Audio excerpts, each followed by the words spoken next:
what I'll do is I'll just kick off. The session will be recorded, so if there's any information that you need to catch up on, because I'm a bit fast-paced, you can go back, have a look. I'll also send the slides over if anyone needs them. So I will just get cracking then. So today, what I'd like to talk about is HeliNOTS. I want to talk about how it was developed.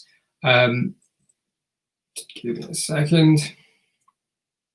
I want to talk about how it developed. I specifically want to talk through, I guess, the journey of my PhD research, how it went from a master's project with a helicopter operator, and how 3 or 4 years later we've ended up with HeliNOTS behavioural marker systems, and where we're going to go from there. So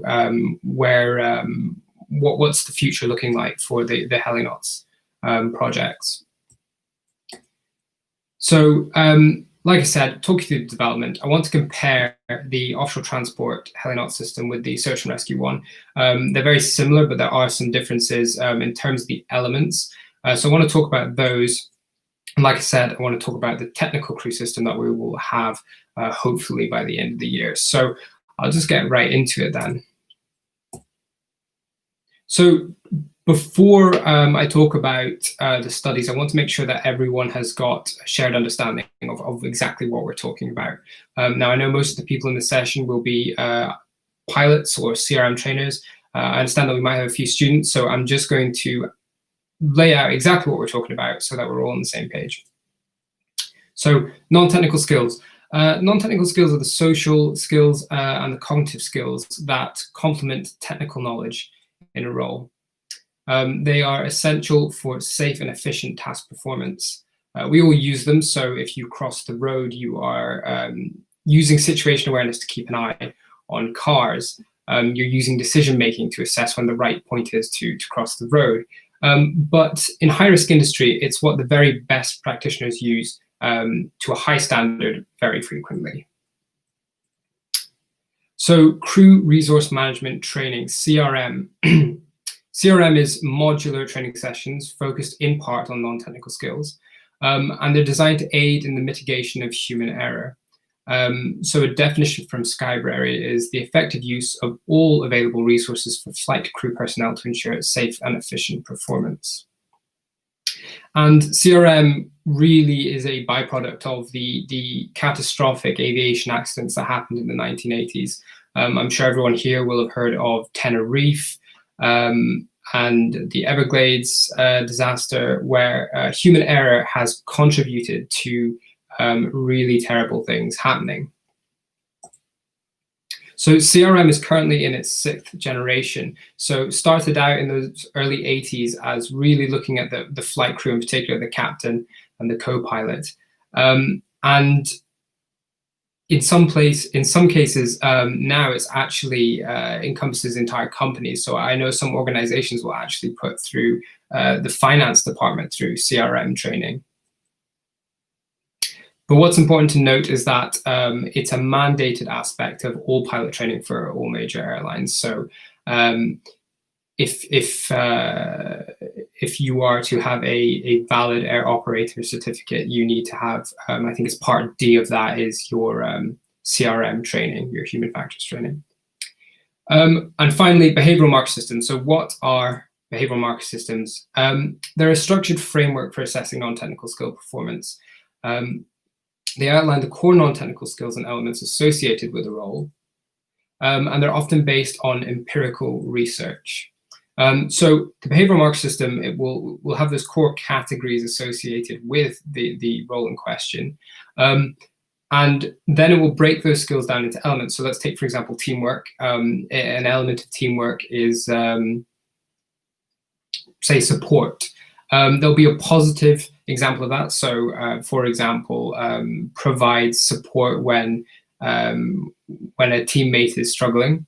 And then a negative behavior, such as is aware of a teammate in distress, but doesn't actually offer help. So you've got the positives and the negatives associated with each element. And after that, you can assess non-technical skill performance.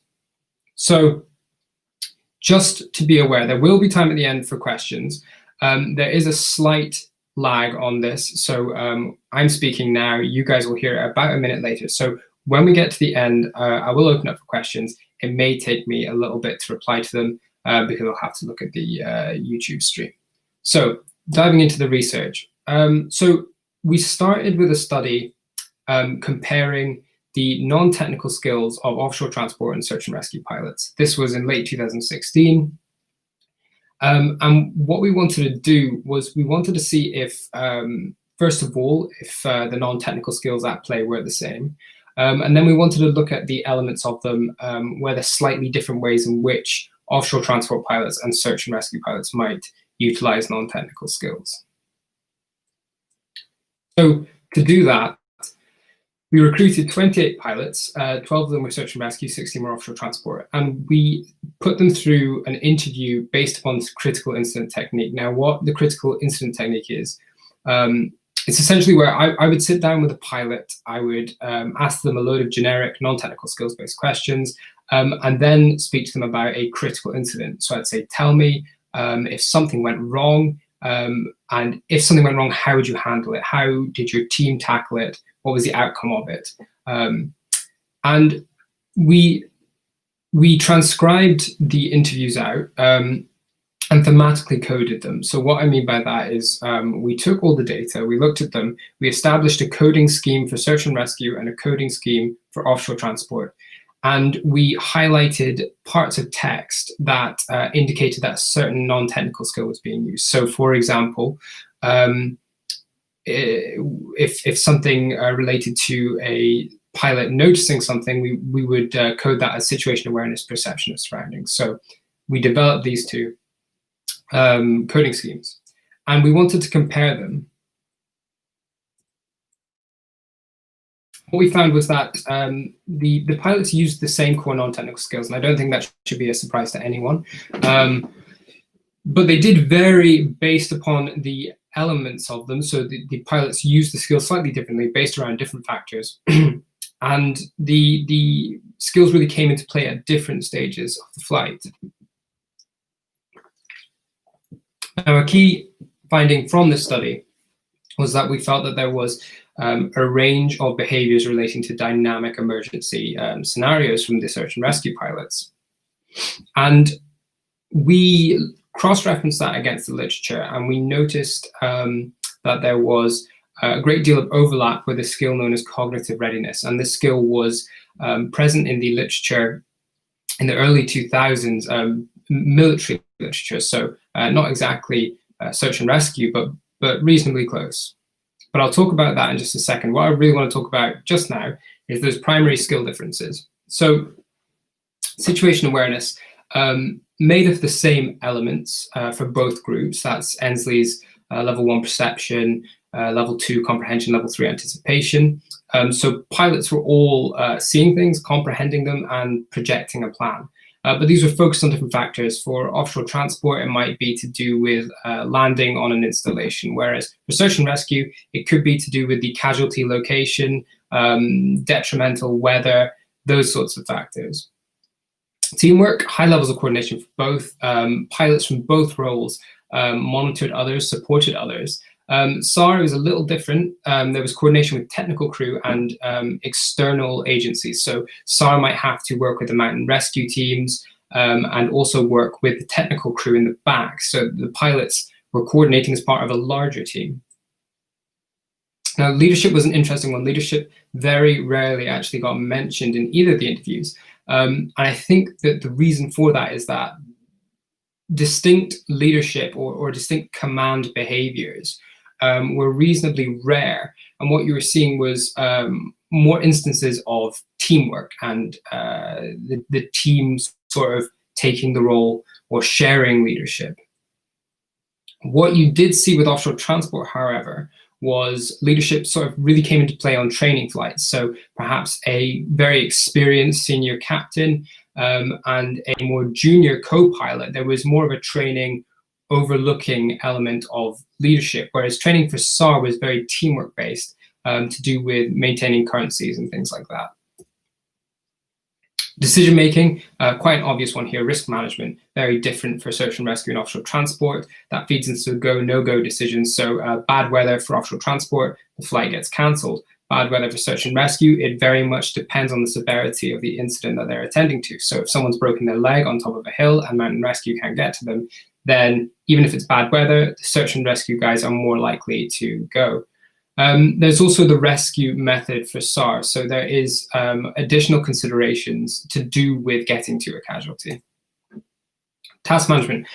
This one really varied based upon the stage of flight. So you've got your planning, which happened beforehand really for the offshore transport guys, but planning really went into the during flight stage for the search and rescue. So pilots were planning as they went along while they were still getting information. And finally, communication. So similar types of communications, both pilots briefed and debriefed and shared information and gave instructions, but we found that the content of these communications varied quite a bit. So it was very procedural for offshore transport, whereas a bit more dynamic for the search and rescue guys. So you had additional external agencies, as I mentioned with teamwork, mountain rescue teams, hospitals. Sometimes the search and rescue pilots would actually try and contact the casualty or the onlookers themselves to try and work out how to get to them. So a little bit more dynamic there. But as I mentioned, that primary finding, cognitive readiness. As I said, we went back to the literature and we found a definition for this skill, which I think really fit the data. So I won't go through the whole thing, but cognitive readiness is the mental preparation an individual needs to establish and sustain competent performance, and then an additional bit in the complex and unpredictable environment of modern military operations. Now, the authors do go on to say that cognitive readiness should actually be of special relevance and significance to anyone who must adapt quickly to rapidly emerging unforeseen challenges. So I think we can, for the sake of looking at cognitive readiness, almost ignore that last bit about it being for modern military operations and just look at it as a skill that people who have to react, adapt, and be resilient, it's a relevance to them as well as modern military operations. So I'll give some examples here. I'm not going to read through them all because there's a lot to get through today. But we split cognitive readiness into 3 behavioral categories. Preparedness, so having the mental and physical preparation to enable yourself to respond to new tasks swiftly and effectively. Problem solving, so problem solving is assessing a task from multiple perspectives in order to cope. In that sense, it's a step beyond decision making where options are readily available. Problem solving is more about identifying the problem and finding a way to solve it. And adaptability, so being flexible, being able to change when the environment changes. Now, I've left the quotes there. I'm going to move through it, but if you're interested, you can come back to this slide, have a look, and read through. There are some quotes later that I'll do the same with. So we have our coding schemes that suggest that there are slightly different nuances at play when it comes to non-technical skills with transport pilots and search and rescue pilots. So the next step was to try and work out how do pilots perceive these skills. So which ones are the most important, which ones might not be so important, and importantly, which ones are most susceptible to factors influencing them.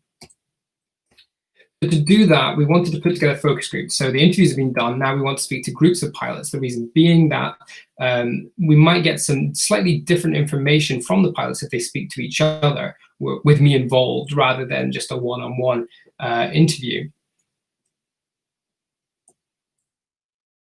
So we recruited 32 pilots, we put them into groups and we gave them a card sort task. So I gave them 6 cards if they were offshore transport with each non-technical skill on them: communication, leadership, teamwork, task management, situation awareness, decision-making, and the same for the search and rescue guys, but with an extra card, cognitive readiness. Now, bear in mind, this is the first time that many of the search and rescue guys have been shown the concept of cognitive readiness. Of course, it's very familiar to them. This is something that they use all the time. It's just not being given to them under that title, that name. And what we found was that search and rescue pilots who were given cognitive readiness actually rated it as the most important skill in relation to their role. So it's the first time they've seen it, the first time that we've asked them to really go through them and sort them. And cognitive readiness goes right to the top, followed by situation awareness and communication. So already we can see that the STAR pilots recognize this concept. Adaptability, preparedness, and problem solving, all core aspects of their role. Offshore transport put communication as the most important skill, followed by situation awareness and teamwork. Now, I should note here that just because a skill was rated lower down on that list, it actually doesn't mean that the pilots thought that it was an unimportant skill. I actually just gave them a very difficult job. I forced them to make a decision. They weren't allowed to do any ties. And the reason being for that was that the pilots might disagree with each other. And when they did, and I had a transcript of that, I could actually analyze the ways in which they justified the reasoning behind why, let's say, cognitive readiness should be first. We also found a whole range of factors that influence non-technical skills. So I've broken them down into categories. I'm going to show you them now, but I'm not going to spend a huge amount of time on them. I think it would just be of interest to pilots and trainers to see these categories. So we have environmental factors. That could have been weather conditions. It could have been the equipment available. It could have been noise or vibration. Mission-related factors, slightly more SAR-related, but not completely. Looking at time pressures, incomplete information, risk versus reward, that was a big one, and task complexity. There were individual factors. So the really big two key ones, stress and fatigue, came up in every single focus group. Stress and fatigue, really big factors influencing non-technical skills. Other things such as your experience, your background, whether you're from a civilian background or an ex-military background. Crew-related factors, these were essentially the individual factors but applied to other members of the crew. So the experience or background of crew members. An interesting one, your familiarity with them, and then your compatibility with them. Now, you would have thought that perhaps that being familiar with your crew might lead to an increased compatibility with them. But that wasn't always the case. In fact, sometimes pilots would suggest that being familiar with their crew was actually a negative in terms of compatibility, and you'd see things like sterile cockpit rules being pushed, and perhaps more distraction within the cockpit. So not always being familiar with your crew, it's not always a good thing. Workload, so task saturation, too many tasks in the moment, too many things happening at once, too many radios going off. But then a long-term sort of too high a workload, so maybe too many flights over the month that's just worn you down. And then finally, organizational factors, so the company culture, customer wishes, job insecurity, and an interesting one, changes to regulations and standard operating procedures, which would need updating on the pilot's part. So we now know which non-technical skills are perceived to be the most important by the pilots. So now we really wanted to add that quantitative aspect to the analysis. So we've done 2 qualitative studies, and now we want to start getting some numbers in and doing some statistical analysis. So what we wanted to do was look at the relationship between the non-technical skills and take the primary factors from the previous study, the stress, fatigue, and crew conflict, and we wanted to see how, first of all, the non-technical skills related to each other, and we also wanted to see how they related to those factors. So we composed a survey. We managed to get 57 pilots from Australia, from the UK, from Canada, and we devised several scales, each one measuring each non-technical skill. It was a Likert format.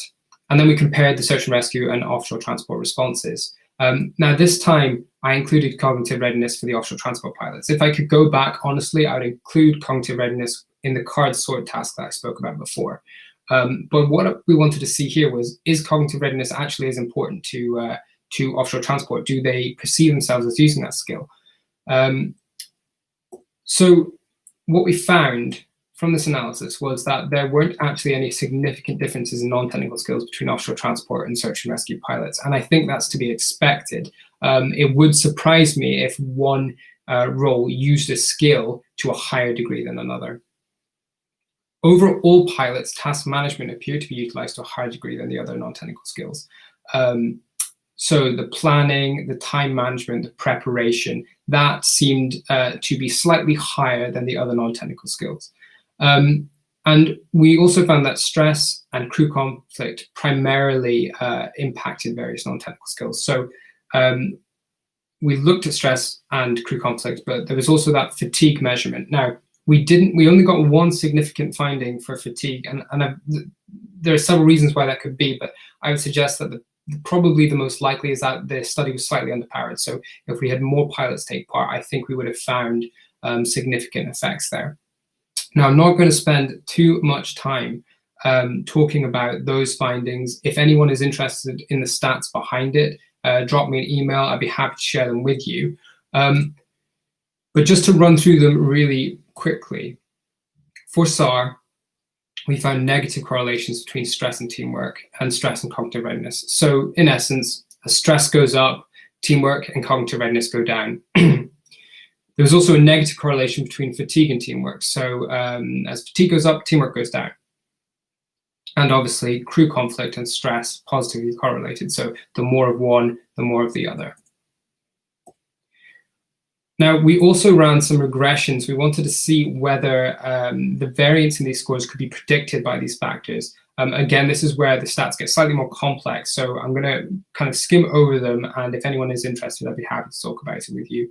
But what we found was that stress could account for quite a significant proportion of variation in teamwork, and stress could also account for that in cognitive readiness to 45.5%, which is quite a large proportion. Now, with offshore transport pilots, as stress goes up, we see task management go down, and the same with cognitive readiness. So more stress, less cognitive readiness. And negative correlations between crew conflict and decision-making, crew conflict and communication, and crew conflict and cognitive readiness. So conflict, quite a big one. Non-technical skills obviously suffer quite a bit from that. Again, as with the previous group with SAR, crew conflict and stress are positively correlated. And this is our singular fatigue significant result, which was that crew conflict and fatigue actually positively correlated. So the more crew conflict, the more fatigue.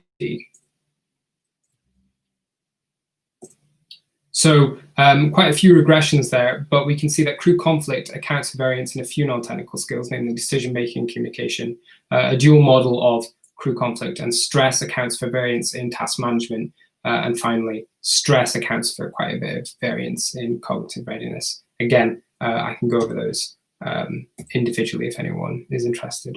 So moving into the second part of this webinar, I want to talk about the development of HeliNOTS. So how do we go from that backdrop of findings and studies, and how do we develop that into a behavioral mark system? So we were awarded a knowledge exchange and commercialization grant, and that was to be put towards us developing this research into a practical tool, so something that industry can use. And we started out with design criteria for HeliNOTS. So we wanted it to be an industrial and academic collaboration. We didn't want to just, between us, come up with behavioral markers for something that should be used in industry. It was very much a case of us taking our research to pilots and working with pilots to come up with these behavioral markers. We applied a rule of parsimony, so we wanted to make sure that there was very little overlap between elements of the system.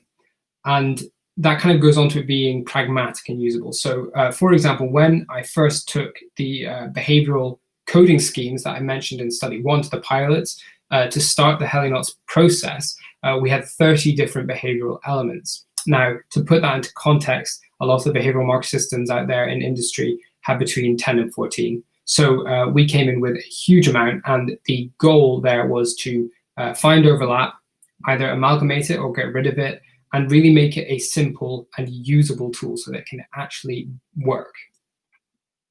And of course, the key one, it has to be based on observable behaviors. So you need to be able to observe the the social behaviors, which are reasonably easy, you can tell that someone's communicating, but also these cognitive behaviors, which are a little more tricky. So you need to be able to see that somebody has noticed something. So they might communicate it in the cockpit, or perhaps you can see their head turning and looking at a warning indicator. So all the behaviors have to be observable. So the way that we approach this, we set up pilot discussion groups, 2 to 3 pilots per group, and each session lasted about 90 minutes. And what we had pilots do was review these behavioral categories outlined in the research. So I sat down with them, I said, if I was an observer, how would I know that somebody is supporting their colleague? Propose a behavioral marker. And inversely, how would I know that they're not supporting a colleague? What's a negative behavioral example? And we try to keep those as observable behaviors rather than the absence of behaviors. After each session, I would transcribe what we talked about, take notes, and then I would meet with Dr. Irwin and Professor Flynn. We would have an academic review, so we would go over what the pilots said. We would maybe arrange the categories slightly differently, refine the wording a little bit, and then the process would repeat. We'd go back to pilots, have another session, different pilots, go over the draft of the behavioral mark system again, and then go back and have another academic review. And that's the finished product there. I've got a couple of copies here. These are the HeliNOTS systems. So we do have physical handbooks. If you'd like one, do get in contact with me. I'd be happy to send them to you. So just to talk about these 2 handbooks, they are based upon the same non-technical skill categories, and even mostly the same elements. There are 2 primary differences. We have included cognitive readiness for search and rescue only, and workload management for offshore transport only. The reason being that when we went through those review groups, the transport pilots struggle to see how, although cognitive readiness is very relevant, how you would see it on a daily basis with the transport pilots, whereas with search and rescue, this is more of a daily occurrence, having to use these skills when you react to an emergency. So what I'm going to do, I don't want to spend too long on this because there's still quite a bit more to go through, but I'd like to show you the breakdown of those systems. I'd like to show you some examples of behavioral markers from them, while mainly focusing on the key differences between the 2 of them. I will say, though, that I'd like to talk about how to use them just before we get into them. So talking about instructions for users, if you're going to use HeliNOTS for an assessment, all trainers should have an understanding of the system and the behaviors listed. And so it's very important as well that users should be trained and calibrated. So if you have a team of trainers, they should all try and use HeliNOTS consistently. Now that's really important. I know it's subjective when it comes to CRM assessment in some ways, but using this framework should provide that foundation for a little bit more consistency. Obviously, assessments shouldn't interfere with flight performance. If it does, it needs to halt immediately. HeliNOTS should not be used in a threatening way. It should be used in an educational way, and feedback should always be provided. And on that note, HeliNOTS is not just an assessment tool, it is a training tool. So it can guide discussions of non-technical skills. It can be used to structure debriefing. It can be used in CRM classes to go through case study analyses. So it is flexible. You can make of it what you will. It does come with a grading form. So we have split the grading system into 5-point scale, ranging from 1, which is poor substandard, that's your fail, and then 2 through 5 are varying degrees of passes, 5 being exceptional, 2 being marginal. There is a non-applicable category. That's because in any given situation, if you are doing a CRM assessment and an element of teamwork that we have proposed doesn't come up, it might just be that what's happening in the simulator doesn't require it. And in that case, it's neither very good or poor. It's just a non-applicable. Okay, so getting into the systems, I'll start with the transport one. Like I said, I'm not going to spend too much time on each category. I really want to outline just the key differences. If you are interested in the larger systems, then I'm happy to send them across or send you some physical copies. So starting with communication, some behavioral markers, exchanging information, giving instructions, providing feedback. Now I won't go into each one, but let's take, for example, giving instructions. An example positive marker from that could be explaining in sufficient detail what is required or expected. An example negative marker, now the examples are given here, they're not necessarily related to each other, but communicates in an unclear or vague manner when giving instructions. Moving on, leadership and teamwork. As I mentioned from that first study, we see leadership and teamwork sort of merge a lot. So it made sense to combine this into a slightly broader category, made up of guiding task behaviors, sharing task activities, monitoring other crew members, and setting and maintaining a crew atmosphere. So a good one here identifies differences of opinions. This is for setting and maintaining crew atmosphere, that conflict resolution type element. And then a negative marker could be allowing standards to drop in order to avoid conflict. Now, the offshore transport specific element, workload management. We split this into maintaining standards, coping with task demands, and prioritizing duties. So I'll go through each one because this one is a primary difference between the two. So maintaining standards, an example of a positive marker of maintaining standards could be performing appropriate checks prior to takeoff, whereas the negative marker, an example could be rushes through pre-flight checks or breaches checking guidelines. Coping with task demands, this is an interesting one. Just keep in mind for later because this does relate to cognitive readiness a little bit. Manages additional requests and is prepared for refusal of additional workload if necessary. Whereas you've got the example, the negative example, which would be indicates reluctance to take on new stuff. So someone's struggling to sort of vary from the original plan. And then prioritizing duties, a positive example could be ensuring primary tasks are attended to, and a negative could be undertakes incorrect sequence of actions during task. Okay, situation awareness. This category sticks quite closely with the theoretical literature behind it. So you've got the 3 stages of situational awareness, perception, comprehension, and anticipation. So example for gathering information could be monitoring the aircraft instrumentation and the systems regularly. And then a negative example could be becoming fixated on task distractions.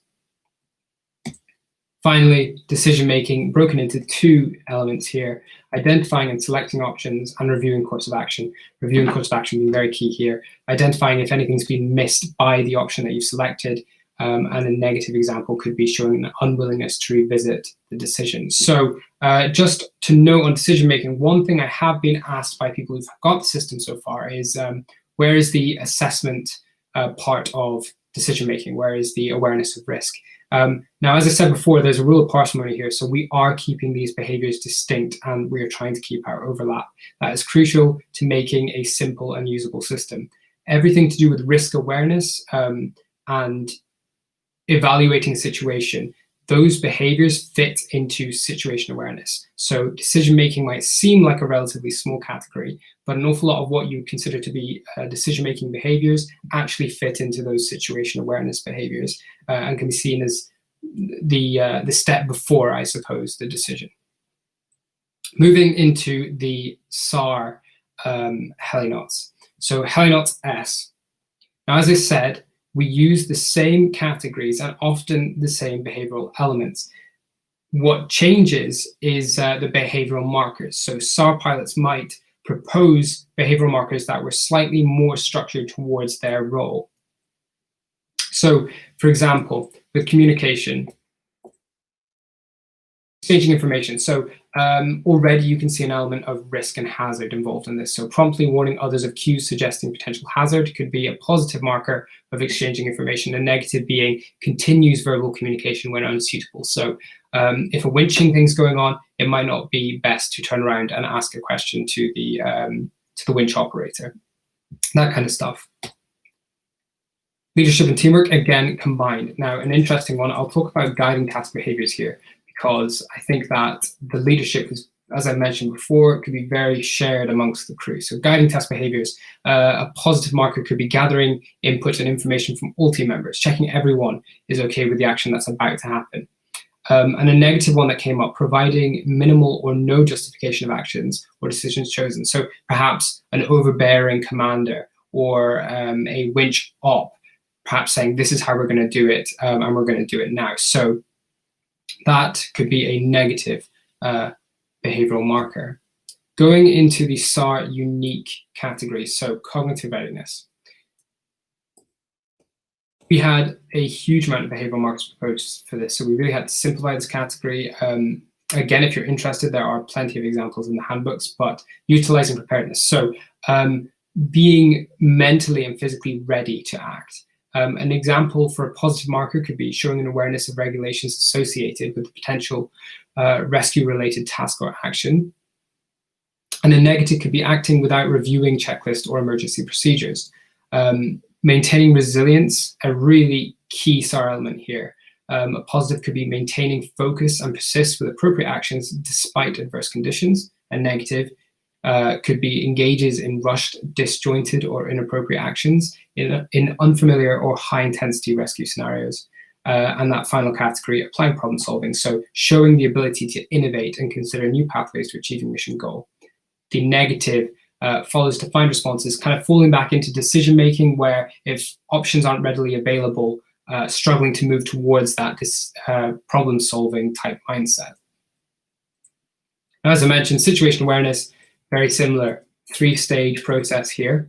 The only difference really with the SAR guides is this is more focused on SAR operations, more focused on risk, more focused on aircraft positioning in relation to, say, cliff faces and things like that. So let's pick anticipating future states. So a positive marker could be predicts the need for corrective action. A negative could be fails to plan effectively despite recognition of cues. And finally, as I said, that decision-making category. So in identifying and selecting options, a positive marker we had was estimating risk to crew and aircraft when considering options for rescue and casualty. The negative could be acts in a manner that puts the crew and aircraft in increased risk. Okay, so those are the systems. Now, I want to move now into talking about our next system, HeliNOTS T. And that would be the non-technical skills for the technical crew, the winch paramedic, and the winch operator. Going back to research, when we first did the studies on the pilot's non-technical skills in terms of SAR, we realized shortly after, or halfway through, that we aren't actually getting an accurate description of SAR non-technical skills. We're really getting a description of SAR pilot's non-technical skills. So I think that there isn't enough attention paid to the input of the technical crew when it comes to CRM and non-technical skills. The literature is sparse. There's basically nothing on it. And I also think that there's very little attention paid to the technical crew when it comes to regulatory guidelines and things like that. So immediately, if you're going to make an analysis of SAR, you do need to include the technical crew and also be open to the fact that these are the guys who go down on the wire. These are the guys who use the cameras. There's obviously going to be some differences there. So we wanted to explore that. Primarily, I wanted to know whether the non-technical skills framework that we had developed from Study 1 would fit the technical crew. I wanted to know whether cognitive readiness in particular was relevant to them. Obviously, gut feeling it would be, but we wanted to see to what degree and whether the same elements of cognitive readiness would come through for those technical crewmen. And I also wanted to combine, I guess, the focus of the previous studies when it came to factors. I wanted to know if there was any unique factors that influenced the technical crew that the pilots didn't report. So we set up a interview session. I recruited 18 technical crewmen, so 7 winch operators, 6 winch paramedics, and 5 dual role. And I wanted to make sure that we used a very similar procedure to the first study. So critical incident technique, Tell me about a negative adverse incident. Tell me how you handled it. Give me as much detail as possible, followed by generic non-technical skills questions. Again, we thematically coded them against the categories, so we wanted to see how they fit in against that framework.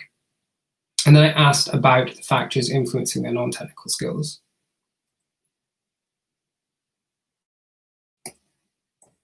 So it should come as no surprise that technical crewmen also use non-technical skills. But there were unique elemental aspects to it. So a good example, and I'll talk about that in a minute, is casualty management, for example. All of the non-technical skills related to dealing with a casualty, these were skill sets that perhaps the pilots don't need to use. So you do have a fundamental role difference, even though there's a shared aircraft. So I'll go through them one by one as I did with the pilots. Situation awareness, straight off the bat, related to the casualty condition, the location of the casualty, and the surrounding environment and the aircraft position. So again, focus slightly more towards the casualty now. Leadership and teamwork, again, combined those categories. Very interesting for the technical crew because they describe the ability to sort of take the lead, even though they aren't the commander, they can take the lead and display leadership when it comes to their area of expertise. So winch operators tended to be very experienced. Paramedics tended to take the lead when it came to actually dealing with the casualty. They were the same supporting elements. Conflict resolution came up slightly more often. Decision making, so assessment and management of risk related to the crew, the aircraft, and again, that additional element, the casualty. And more so with the technical crew, you've got a range of decisions related to the rescue option. So which is the appropriate procedure to use? Is a highline necessary? Those sorts of things. Task management, so very similar, team-based task planning, but then you've got the additional which procedures, maintaining currencies, so they have to make sure that they keep up to date with certain procedures. And this aspect of casualty management, so this is a really interesting one. The technical crew often described feeling a sort of empathy towards a casualty, but also towards onlookers, so managing people who might be in shock at watching somebody who's hurt themselves. So more to deal with once you're on the ground and not in the aircraft. And communication, same sort of communications, sharing task information, giving instructions, and then you've got this standardized verbal and non-verbal communication. One guy said to me that you need to make your thumbs up very clear. If you do that, then nobody really understands what that means. So very clear hand movements and standardized communications. Again, cognitive readiness comes up. Now, I've already talked about preparedness, problem solving, and adaptability. What I want to talk about now is specifically resilience. So the ability to maintain performance and follow standard operating procedures despite exposure to those highly stressful circumstances. Again, if you're interested, come back to this slide and have a read over the quotations I put in there. But resilience was a really core feature of these critical incidents. So something going wrong for a casualty and how they dealt with it, and perhaps it was a very disturbing incident, or perhaps things didn't work very well and stress mounted up. And what was very interesting was to see how the technical crew dealt with things like that. So whether it was just to, land the aircraft, take a break, or to drink a lot of coffee, or employ some sort of coping mechanism, whether it be humor, to deal with these stressful circumstances. And I want to just outline here that what I mean by resilience is not the same as what some people think it is. So I have had one person say to me, if pilots or technical crew are resilient, why do they feel stress or fatigue? And I think it's important to note that resilience is not resistance. I'm not saying that technical crew are resistant to stress or fatigue. What I'm saying is they're resilient. So they can acknowledge that stress and fatigue are happening, and then maintain performance despite these negative stressors. So talking about quickly the additional factors influencing non-technical skills that the technical crew brought up. Now, most of the factors were the same. Weather, for example, was a factor that was brought up by both.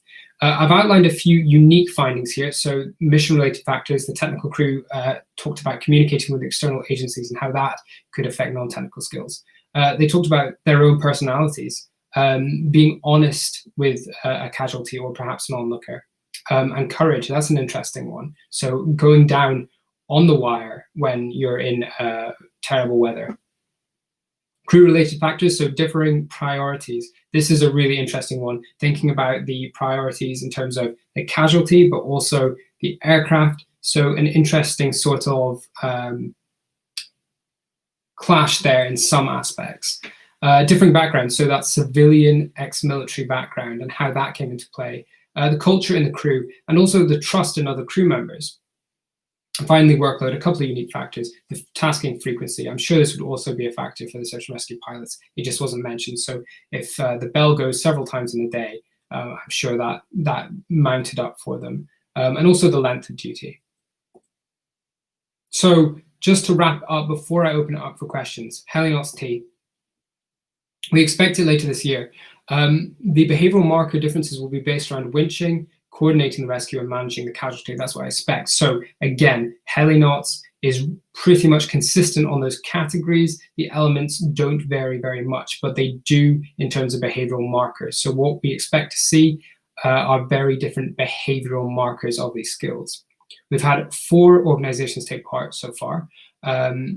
We expect to have another one. I'm going to actually ask my supervisors if they're watching shortly if I can extend that more, because we've had a really, really fantastic response to the technical crew system in particular. And I'm also looking at setting up a slightly broader review group for that. If you're interested in HeliNOTS T, do register your interest. I'd be more than happy to keep you up to date with it. When it's ready, I'd be delighted to send it out to you in some way or another. Okay, so that's it for today. I'm going to open up for questions. I'd just like to say thank you, first and foremost, to Bristow and CHC, because they have been supporting this research for years now.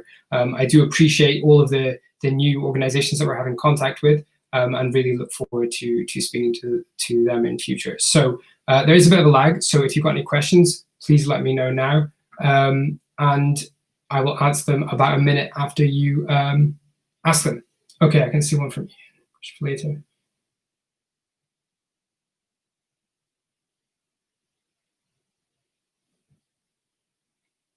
So Ian, you're asking, is there a correlation between stress and cognitive readiness in SAR? There was. So youth stress. We haven't looked at that specifically in terms of just psychological stress. There was a correlation. I'm not going to go back, because if I exit this, then I think the live stream will mess up. We've already had issues with that. But there was certainly a correlation between stress and cognitive readiness with SAR, but we haven't looked at that specific factor.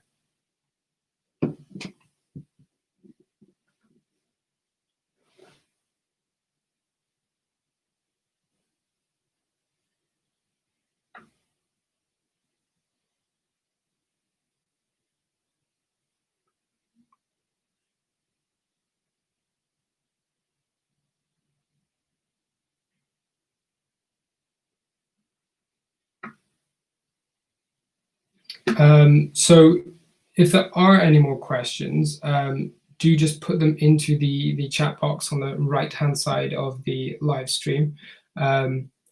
If you have slightly larger questions, please don't hesitate to get in touch with me. My email is there, so I'm more than happy to have more extended conversations about the systems.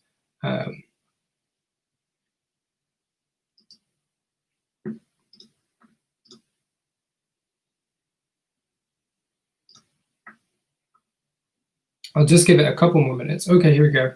The link. Do you expect fatigue to influence non-technical skills in other ways, which you've not found in your study? Yeah, there are many ways in which fatigue influences non-technical skills. As I mentioned, fatigue and stress, they're big ones, and I think that fatigue in particular really influences everything, to be honest. So when they described fatigue, I think I need to look up the analysis, but I think it affected every non-technical skill. Certainly in the analysis that we ran, fatigue didn't in the quantitative analysis, fatigue didn't really come up as very significant, but certainly in the qualitative discussions we had, fatigue was a big one. So I do think that fatigue has a really substantial impact, and I couldn't really say all the ways in which it does, but again, if you're interested, there is a very significant base of literature around that. Amy, any thoughts on how you might approach training cognitive readiness? That's a really interesting one. It's something that I'm really interested in. I think cognitive readiness is hugely important, and I think despite it being in just the HeliNOTS S system, I think it's really important for the transport guys as well. So I think that it should go into CRM training. Now, how do you train cognitive readiness? It's difficult, isn't it? Because you essentially need crisis scenarios. Now, I think there are several ways in which you can train non-technical skills, particularly these types. And I think you can train through strategy. So learning about cognitive readiness is a first step, I guess, towards training it. So understanding what resilience is. And I think we're at a good stage here. So I think that we have done the research that shows it's there. I think there's literature showing how people can be resilient. We've developed behavioral markers for it. So now we've got examples of how you can see other people being resilient. And I think that's really the first step towards training it. Now, when you get into more tactical training for these skills, how do you get people to use them on the spot in the moment? That is a challenge. And I think that's something that's probably more relevant to simulator training. But I do think that the question about training cognitive readiness is incredibly relevant and really important. Sam, can you explain in a bit more detail about the sorting task? Yeah, okay, so sorting task. So I gave them these cards, and I apologize, I did rush through it a little bit. I gave them cards with each non-technical skill on them, and I said to them, I want you to order them in terms of most important to least, and I want you to do it together, and I want you to discuss it. Now, it was quite a frustrating task for them because quite often a pilot would say, why should I? Because they're all equally important. And they perhaps feel that this was a bit of a silly task. And in some ways, I'm glad that they thought that, because when they actually got into a discussion about it, they really got into, they really gave some very interesting perspectives on the non-technical skills that perhaps if I just sat them down and asked about it, they wouldn't have given me. Now, to do with that card sort task, I took the order of each group, and then we compared the marginal means, I think. I'd have to look back. If you're interested, I can look at the actual stats we used. It was a couple of years ago now, to give that order. The interesting thing about that card sort task is, like I said, you've got these behaviors that came up as the most important, and that's great. You know, it's not a surprise that situation awareness was important to both roles. It's more down at the bottom that you see some interesting themes. I think a really interesting theme there was the fact that leadership came right down the bottom for both pilot groups. So there are a lot of reasons why would that be the case. And I think a primary one is that there's more reliance on teamwork than there is on distinct displays of leadership. I think, Amy, is there room for further expansion of these tools, research into HEMS? Yeah, absolutely. I think HeliNOTS, and a point I'd like to make is that I think HeliNOTS is applicable to all sorts of environments, not just helicopters, despite the name. I think that cognitive readiness should really be looked at in terms of emergency response across the board. I think that police could use cognitive readiness, at least use the definition of cognitive readiness in their training. I think that HEMS is very important. I think that the lifeboat crews could use them. I think fire crews could use them. So I think that there is a huge amount of room for expansion. I think that there's an awful lot of room to develop these behavioral marker systems around these crisis handling behaviors. Okay, Sydney. Interesting that cognitive readiness is categorized on its own. Is there not an overlap with situational awareness and decision making? Good point. So there will always be a degree of overlap. Now, I know I talked about that rule of parsimony. There will be overlap. So particularly when you're using a behavioral marker system, which is really based upon using communication type behaviors to mark other ones. So let's talk about support, for example. Is support a leadership behavior in that you see maybe someone more junior to you struggling, or is it a teamwork behavior?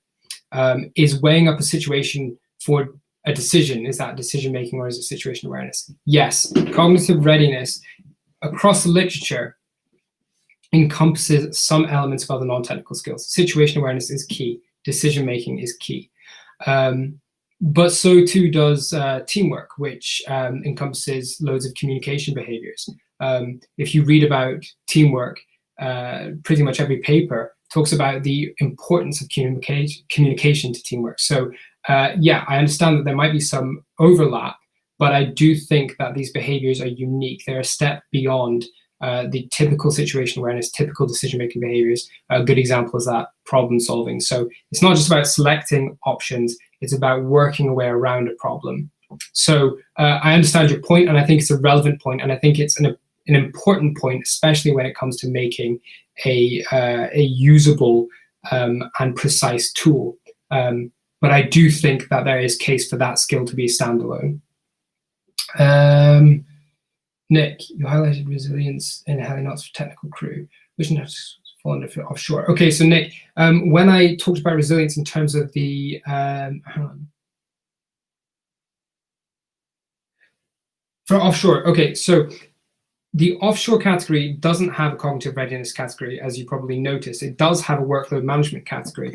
And it really fell under, I'm just gonna find it.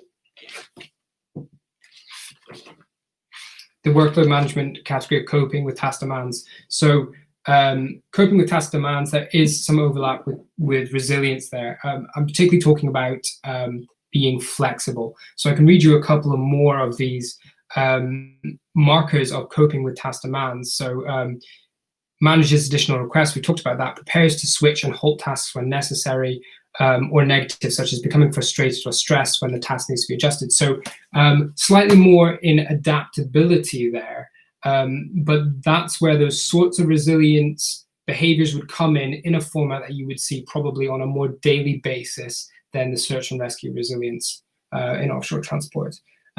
Alex. Yeah, Alex, I think I have seen your name. I'm pretty sure that you are a SAR pilot. HeliNOTS, yeah, so we do have an operator that is already interested in using HeliNOTS.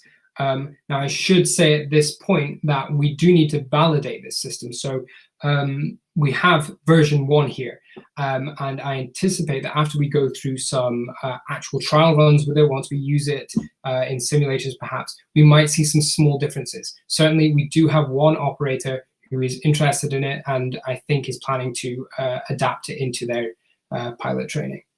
It's encouraging to see the research. Could cognitive readiness be applied in military context, perhaps to prevent this? Yeah, well, cognitive readiness comes from the military, so absolutely it could be used in that context. Now, preventing post-traumatic stress disorder, that's really tricky and perhaps beyond my expertise. What we're talking about there is now there's being resilient in the moment. So there's handling that crisis in the moment, but then one of the aspects I've talked to pilots about that isn't encompassed in this tool is how do you handle after it? Because I've spoken to a lot of crews that have dealt with some horrible things, and I've spoken to them and I've said, one in particular, did that incident not bother you? And he said, well, at the time, no, but sometimes I do wake up at night and I think about it. And so it is really interesting. And I think on a broader scale, we do need to be having these discussions about post-traumatic stress disorder and stress years after the job. Whether cognitive readiness as a skill on the job is the answer for that, I don't know. Certainly, handling a situation better might help. But what you bring up there in terms of post-traumatic stress, I think that requires more, but I think it needs attention, because the SAR guys, as you'll know, that they're a tough bunch. But when you speak to them, occasionally they have something that bothers them, some horrible situation that they've had to deal with. Okay, that looks like it might be all the questions. Thank you very much, guys. I really appreciate everyone tuning in, and sorry about that glitch at the start. As is always the case, when you get around to doing something like this, it falls apart at the very last second, but we got there in the end. Again, the slides will be up, so please do have a look at those quotes if you're interested. I'm happy to share any and all of the research with you. Happy to have extended conversations as well via email. So thank you very much. I really appreciate it. And I am going to, oh, one more question. Sorry, Alex. What do you expect? When do you expect it to be rolled out operationally, and do you hope to see it expand out from Aberdeen? I don't know about that. That's more for the operators to decide when they want to use HeliNOTS. On my side, as you know, the part of the psychology team behind it, all we can do is really say, this is the tool, this is the research behind it, and this is why we think it will work, and then let the operators decide if it fits their requirements and whether they want to use it. I'd like to see it rolled out, and I do think that it could be rolled out beyond Aberdeen. I think it has that potential, but again, that's in the hands of the operators. Speaking of which, if there are any operators who do want to, I'm more than happy to assist with that process. Okay, I'm going to call it a day there. Again, any questions, drop me an email. I'm more than happy to discuss it. Okay,